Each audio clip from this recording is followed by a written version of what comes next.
Hey, everybody. This is Gail from the Empowering Process podcast. And today you're going to listen to my conversation with Haim Ohayon. Haim Ohayon. He's the founder of In Motion Coaching. And we had such a great time talking about his journey of finding himself out of work at the age in his 50s and how it was impossible for him to find job in his present career. How fortunate are we that he then turned to coaching and found that this was actually something that he excels in. Listen to Hiam as he shares his story with me and with you on his journey and how he helps people achieve their dreams and their goals. You're listening to the Empowering Process podcast with your host, Gail Kraft. Listen as she holds frank discussions around how your purpose, being present, and trusting your power impacts your life.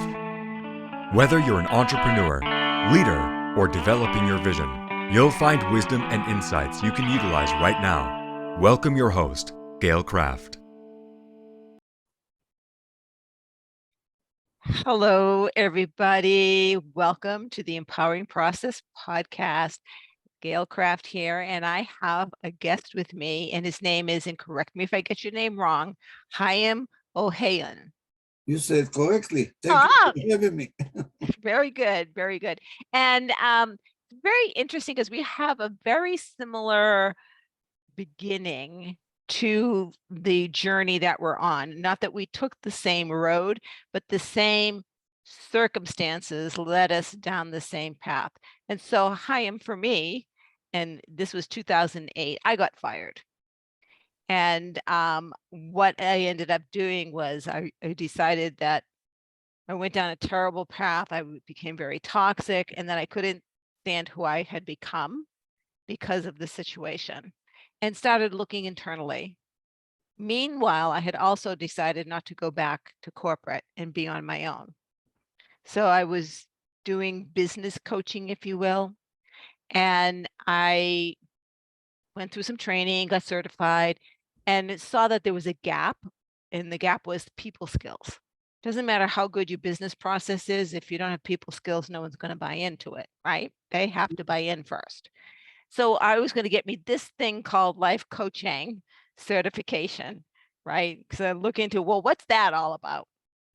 So I started that process, and it was like, ding, ding, ding, ding, Gail, this is what the universe has been telling you should be doing all along. This is who you are. This was the key to your success.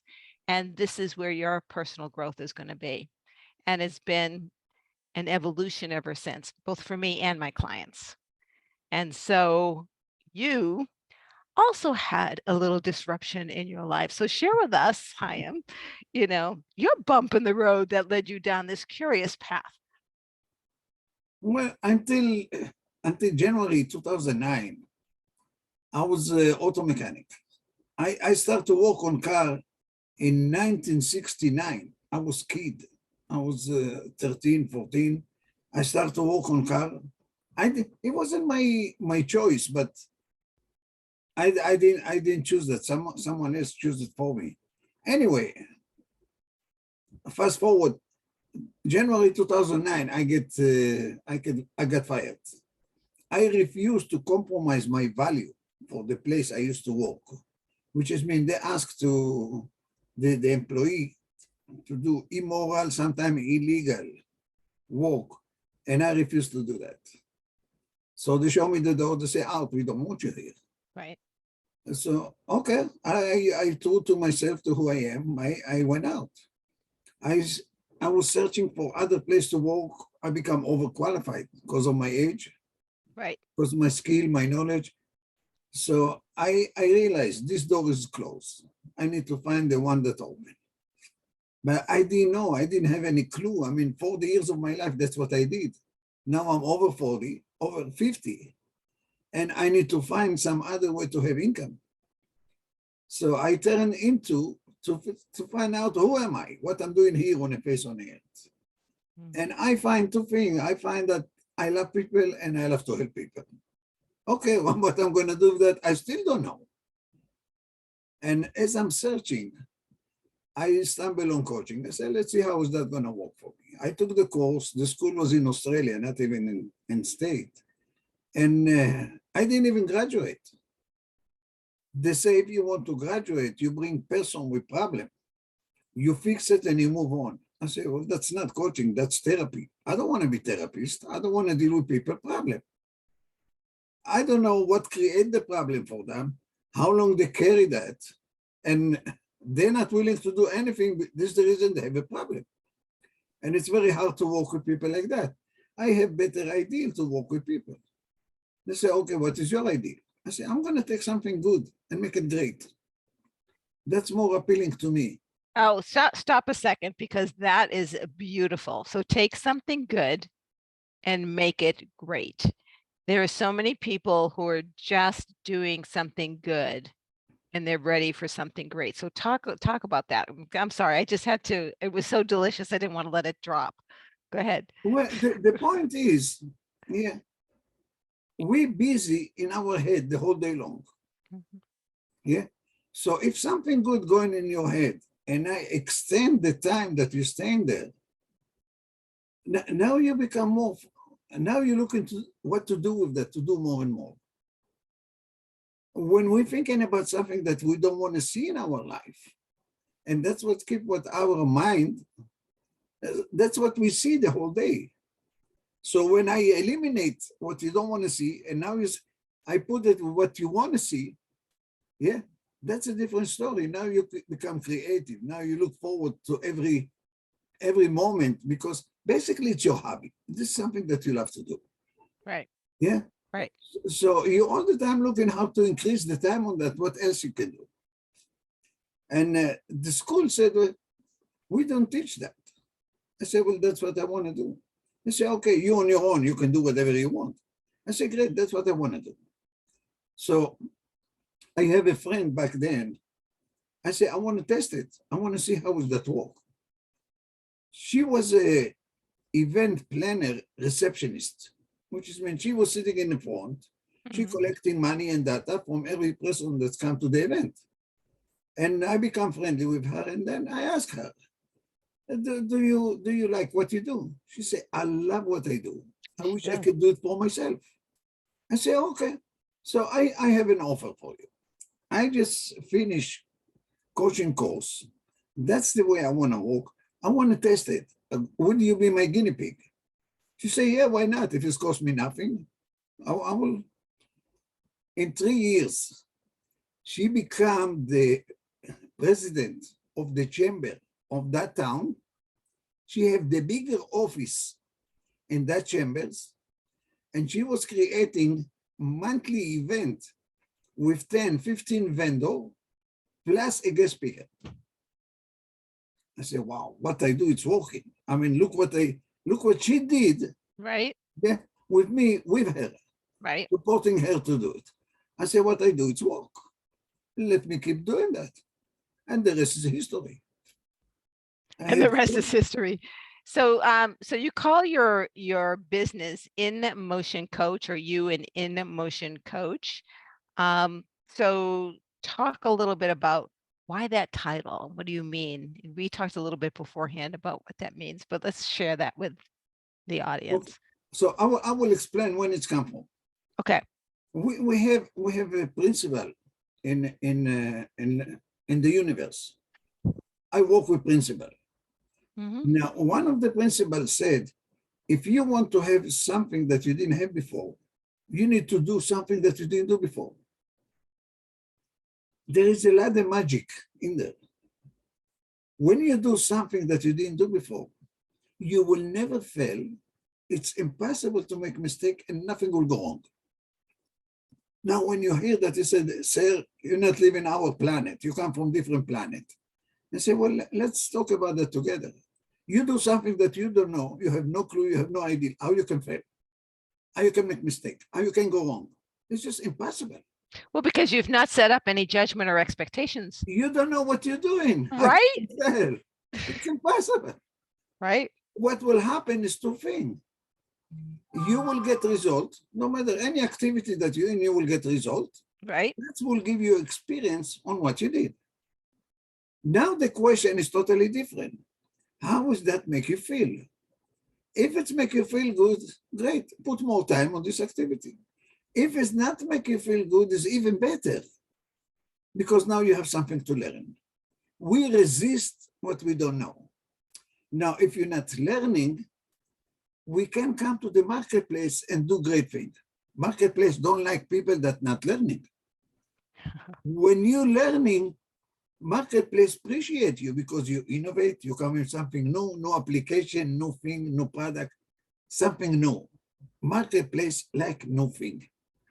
So you need to be in motion all the time. You need to be moving. If you're not moving, nothing happens. Right. So it's interesting. This whole idea of motion has come up. Well, it's always come up, but it's been coming up frequently in conversations I've been having. And I had a lunch with a friend. He's a speaker and incredible business. And he made a comment about, you woo-woo people, which, I'm considered, I guess, one of those people. And I said, wait a minute. I know just contemplating my navel is not going to get me the Maserati. I need to take action. Mhm. Right. I know that. But I also know that if I contemplate my navel for a little bit, I might come up with a different way to go and get that Maserati. So I do have to, for me, I do have to like tap into, I'm always looking for something that's a little bit different, a little bit innovative, a different perspective. Because then, like you said, then I will take different action and get different results. Well, it can be, there is another principle, which is when everything in the universe created twice. The first time in your mind, the second time in a physical reality, which is mean if you look around you, all what you see, all what you have, if we go back in time, it was not exist. Right. So when you think about something, usually you think about something that you don't have. Right. Now, what I said, put it down on paper.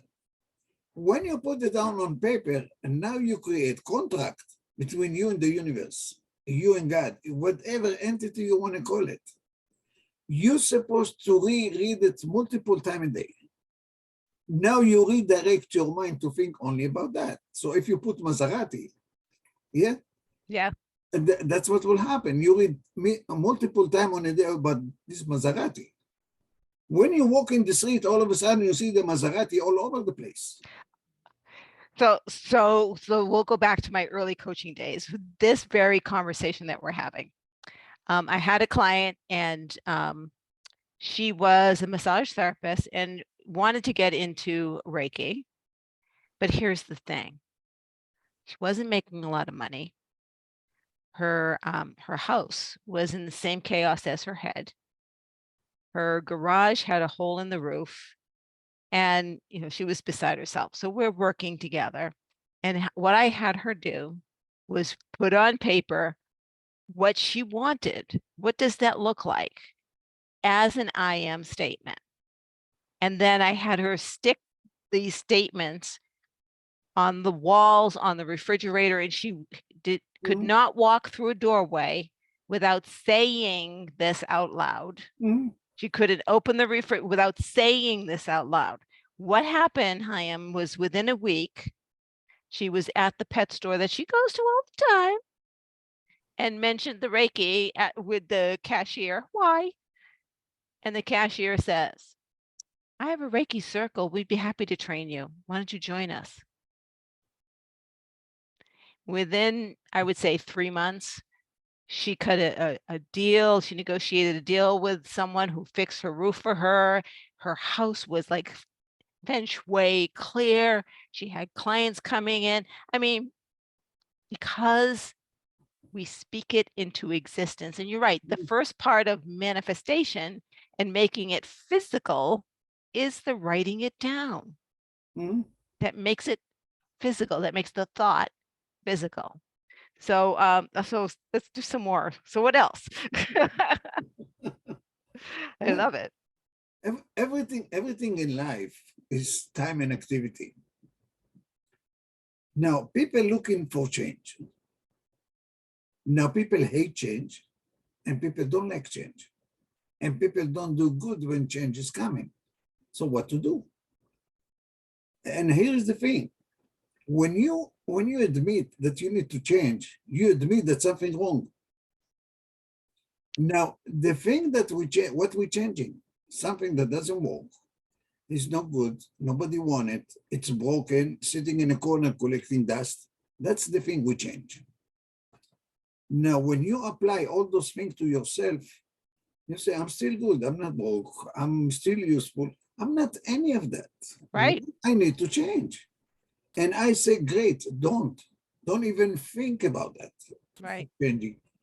What I want you to do, I want you to add something new into your life, which is mean you don't break what exists, you just put another layer on top of that. You educate yourself, you add something new into your life. Right. When you add something new into your life, you need to find the time. You take the time from activity that no longer serving you. There you go. Right. Right. And you don't even realize it. It's just so organic. Yeah, I had a thought and it just came in and went out, so it must not be important. Right. But this whole idea of being broken, I really no longer use that terminology. I know, because we're not broken. We're not broken. We have a bunch of experiences, right? That we can choose to focus on the negative outcome, or we can choose to focus on the potential lesson in the gift. So let's figure out, where is the gift from the Gail, I will stop you now. Okay, good. Broken is not bad. Broken is the wrong. Go ahead. Broken, if you're desperate and broken, it's hard for you. But if you're only broken, it doesn't mean that you lost. No, It means when there is it's not a bad word. Yeah, it's broke mentality, there is poor mentality. When you have poor mentality, that's it, you're gone. You're not good. When you broke, you know how it's good look like, which is mean now you know how to do it.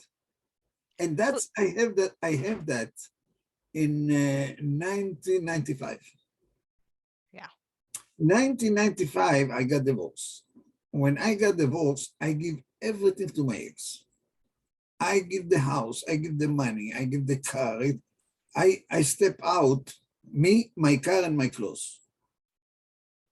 I didn't took anything. And people said to me, this is not the way to go. You need to take half. I said, that's material.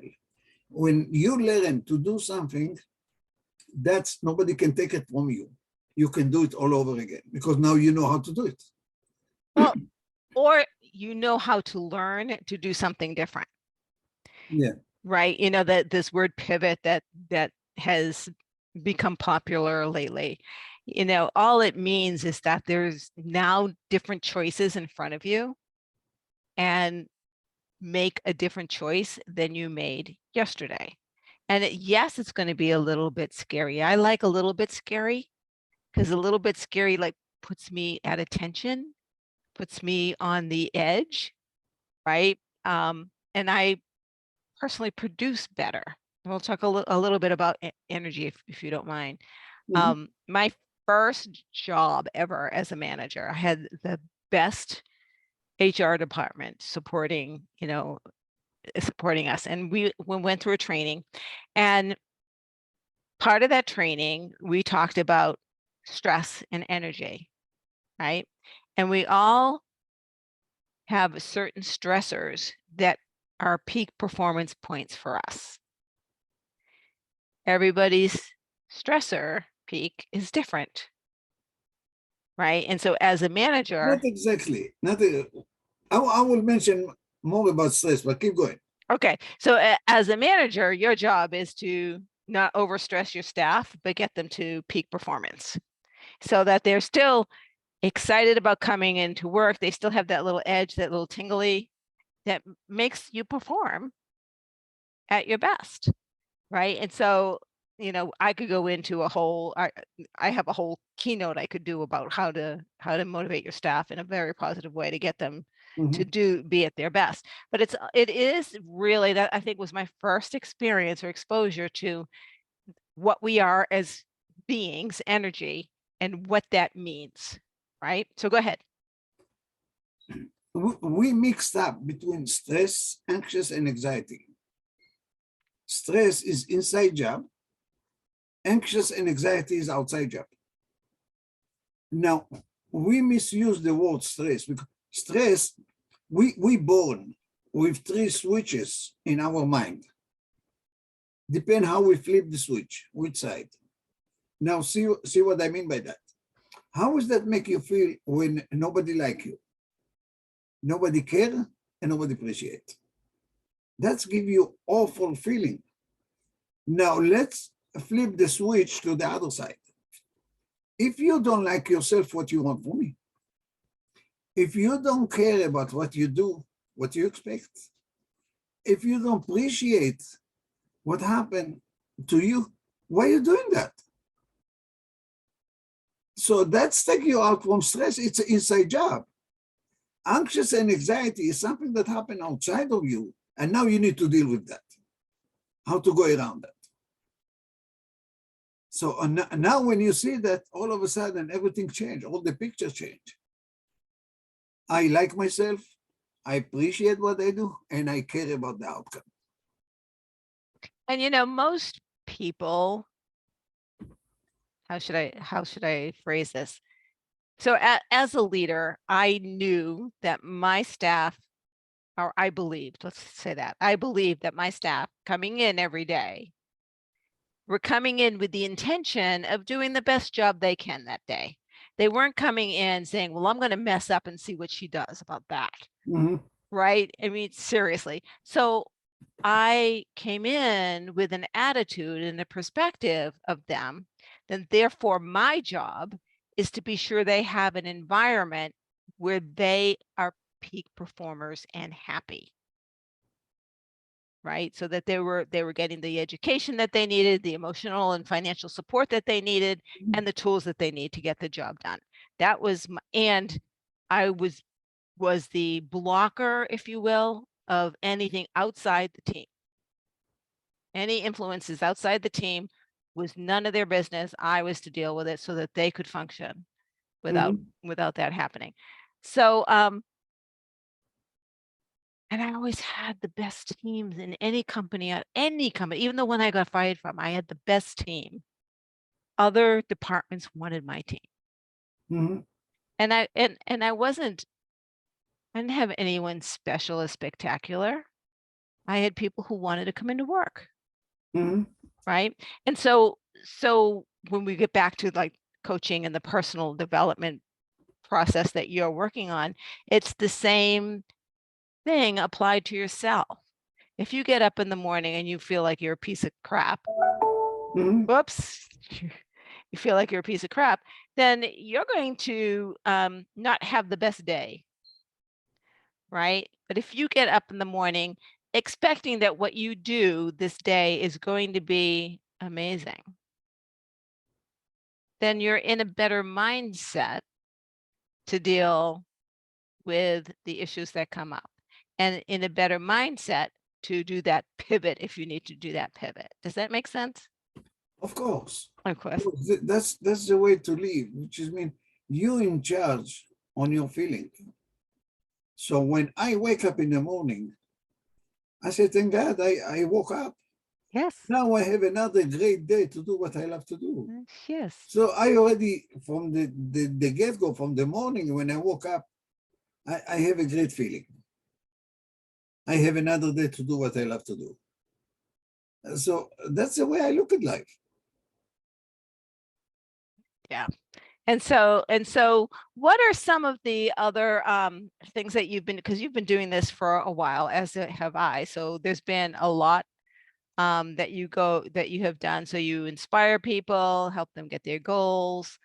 I don't set goal to people. I recommend to people not to set goal either.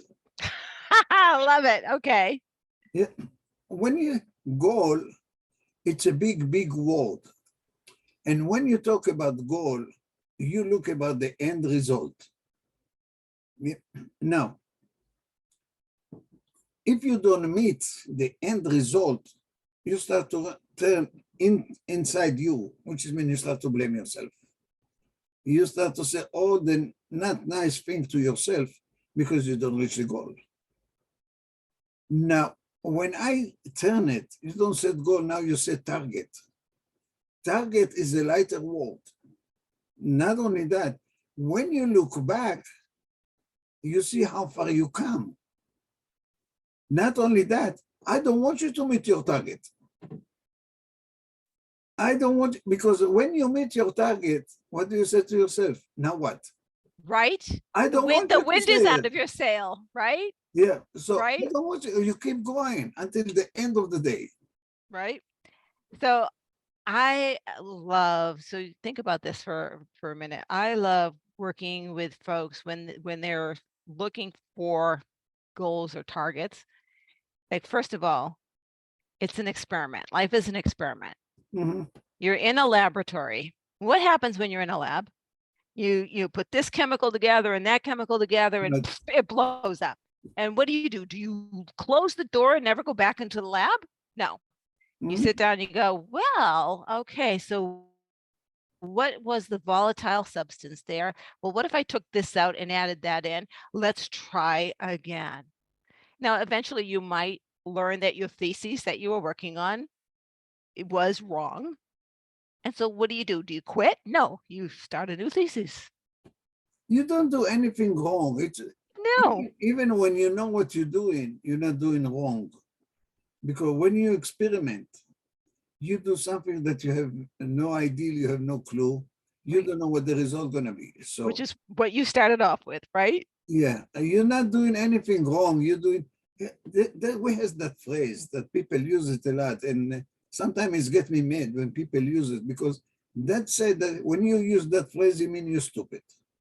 When you said fake it until you make it, you're an idiot. When you say it, you're an idiot because you don't know what you say. You don't know what you're talking about. How you can fake something that you don't know? Just explain that to me and educate me. Right. I've never really liked that phrase myself, Yeah, right? you I can and fake there's what you nothing don't to know. make because there's always something more every day. Life is a journey. It's not an end game. No, it's look. There is when you achieve your goal, what people call goal. The scary part, what's come after that, because Right. they're looking to tap it. Right. When Right. you're looking to tap that, which is mean what I'm going to do now, I don't know. I'm stuck. Right. So don't set goals, set target, and never achieve that. So Simon Sinek has written a book recently, and it's called The Infinity Game. And he talks about setting an infinite mission, not even a goal, but in something that is not achievable, but something that is worthy for you, Right. right? Because then there's always something more for you to go towards, right? After I read his book, I mean, I was very impressed about how he's way far past why. Believe me, that's like old news. I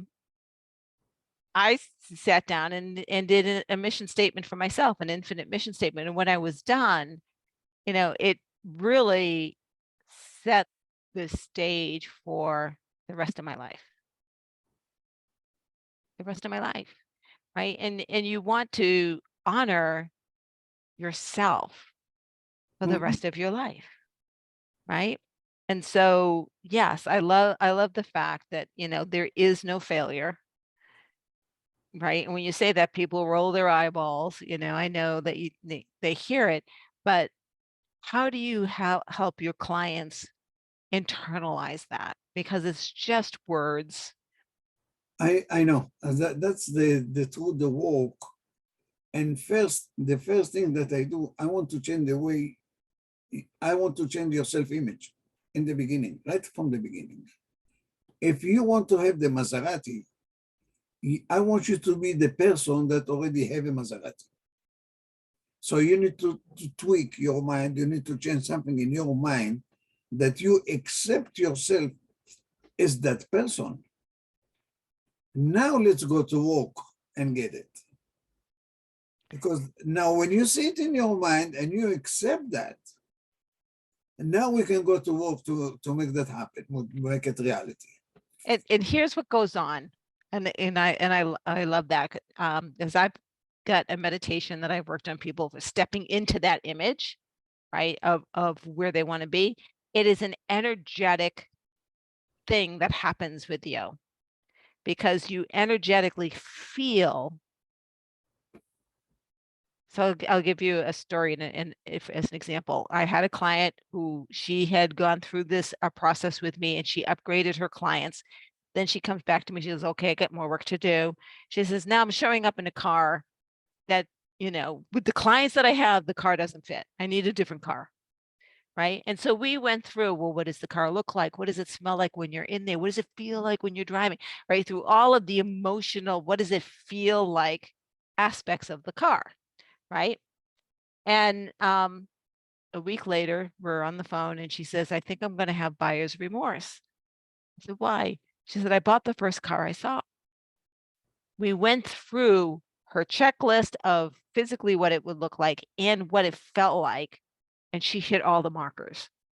Right. I said, no, you knew exactly what you wanted. And when you went to that dealership, you honed in on that car. Right. And so she's so happy. It was just, and what happens is you start looking. So this is your action piece. You start looking for the opportunities for you to actually fulfill that feeling that you have. Because your subconscious mind says, wait a minute, I'm feeling this, but you're doing that. So we need to go left instead of right. This is exactly what I do, which is mean metaphorically, I want you to live up, not to live down. Right. So when you live up to, which is mean, now you start to go toward what you want to have in your life. Right. Right. Exactly. So, Chaim, I could talk to you forever. This is so much fun. So much fun.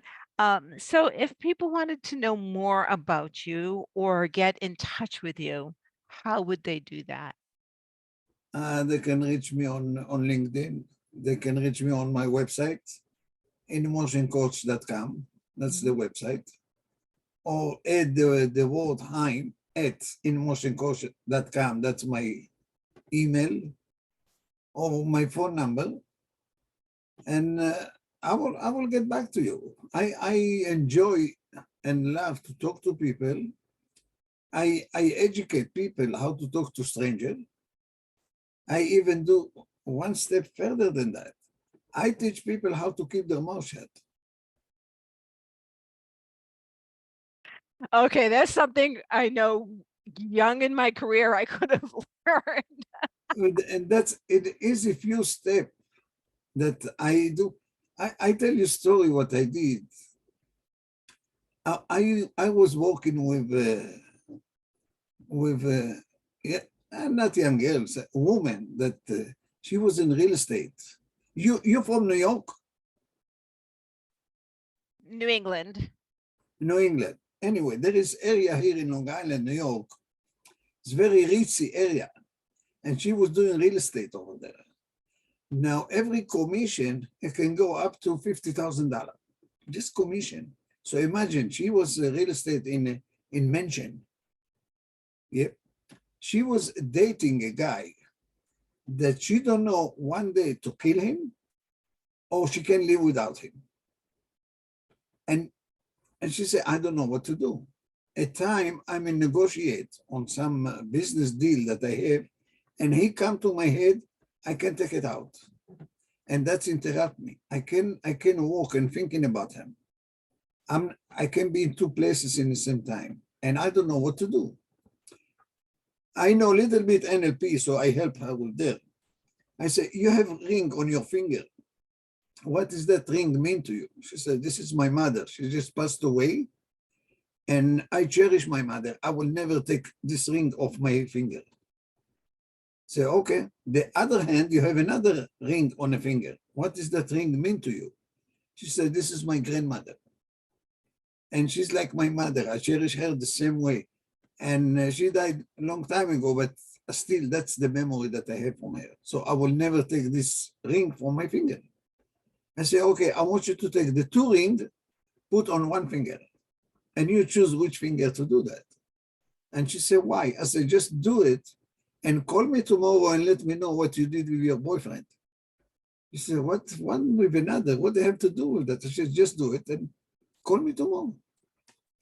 She put the two rings on one finger, and she called me the next day. She said, this is the best thing that you did, that what you asked me to do.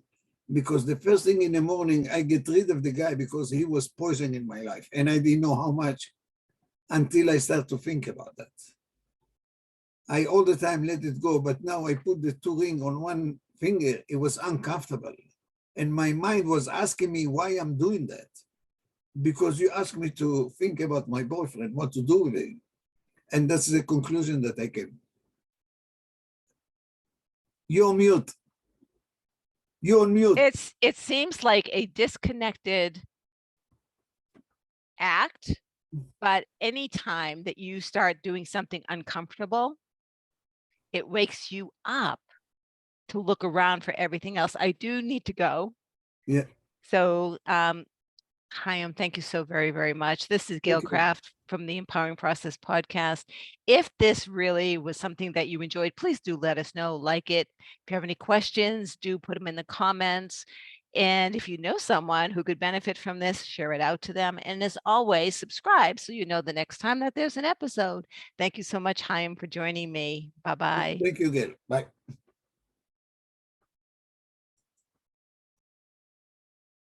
Thank you for listening to the Empowering Process podcast. Be sure to visit Gail at gailcraft.com to learn more about how she serves thought leaders, entrepreneurs, and goal seekers. And remember, if you like this broadcast, be sure to share and subscribe so you don't miss an episode.